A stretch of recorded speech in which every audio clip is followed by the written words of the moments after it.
Donald J. Trump is now President of the United States. President Obama is the ex-president. And Mr. Trump, for the moment, steps away for the inaugural address. What a great honor to be able to introduce for the first time ever anywhere the 45th. As many as 10 weapons in the room that this gunman was using to shoot down into the crowd that was gathered for this concert.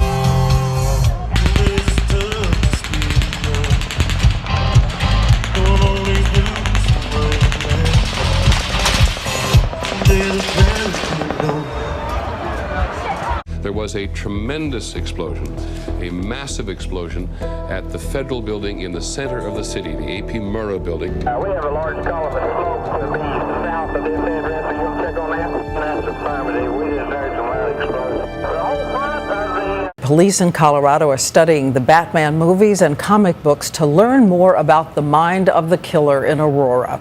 And as we also said, police departments around this country are sending extra security to guard theaters showing that movie tonight. Now the president's saying enough is enough, and today the president did finally say enough is enough. I can tell you, and we will say enough is enough.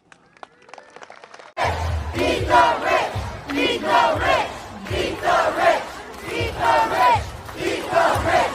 Beat the rich! Beat the rich! And the earth is flat. Flat. The earth is flat. My reality, my senses tell me that the earth is flat and stationary. So are you certain this is what the earth looks like? Pretty sure. And one thing again, we absolutely know for a fact, this ain't it. Hell yes, we're going to take your AR-15, your AK-47. We're not going to allow it to be used against our fellow Americans anymore. This year, more people have been killed in school shootings than members of the military have been killed while serving. Louisiana's coast, more dirty oil washed ashore today. The greatest oil spill in American history now covers 29,000 square miles, the size of South Carolina. Today, we've had a national tragedy. 2 airplanes have crashed into the World Trade Center in an apparent terrorist attack on our country. Someone has broken into the National Bank, the Federal Reserve, a 21st century thief breaking into files, not into metal safes. The mysterious group, Anonymous, has struck again with a warning. This is just the beginning. Oh my goodness. We're looking at a live picture from Washington, and there is smoke pouring out of the Pentagon.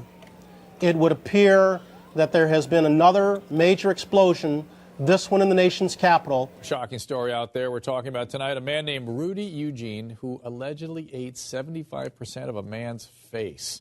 Found what he had done to this man's face. Victim was 65 years old. Truly horrific. Apparently all that's left is his goatee. His eyeballs were gone. His face. It is unbelievable. The woman inside the tank, 21-year-old Elisa Lamb. What the city is using to flush the hotel's entire water system after the gruesome discovery of a woman's body inside one of the rooftop tanks that may have been there for as long as 2.5 weeks. Go ahead. Go ahead. No, not you. Not you. Your organization's terrible. Your organization's terrible. Let's go. Go ahead. Quiet. Quiet. Go ahead. She's asking a question. Don't be rude. Don't be rude. Don't be rude. No, I'm not going to give you a question. I'm not going to give you a question. You are fake news. Go ahead. Your site that you came up with was not more than a dating service. Another says that much of what you proposed was already out there.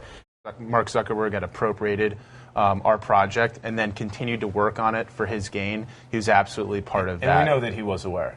Mark talked to him about Harvard Connection while he was working with us. Tobacco companies have for decades targeted particular communities, I think particular vulnerable communities, including communities of color and low-income communities. Truck drivers from across the United States have gathered together in Washington, D.C. to protest current regulations, which they say were passed in the name of safety but have actually done more harm than good. Yasser Arafat was poisoned. That's according to Swiss scientists who say they found levels of radioactive polonium 18 times higher than normal in the former Palestinian leader's ribs and pelvis. Governor Snyder testifying in front of the Congressional Committee on Oversight and Government Reform regarding the water crisis in Flint, Michigan. The problem started after state officials switched the city's water supply in order to save money. The move led to high levels of lead and an outbreak of Legionnaire's disease, sparking a public health emergency.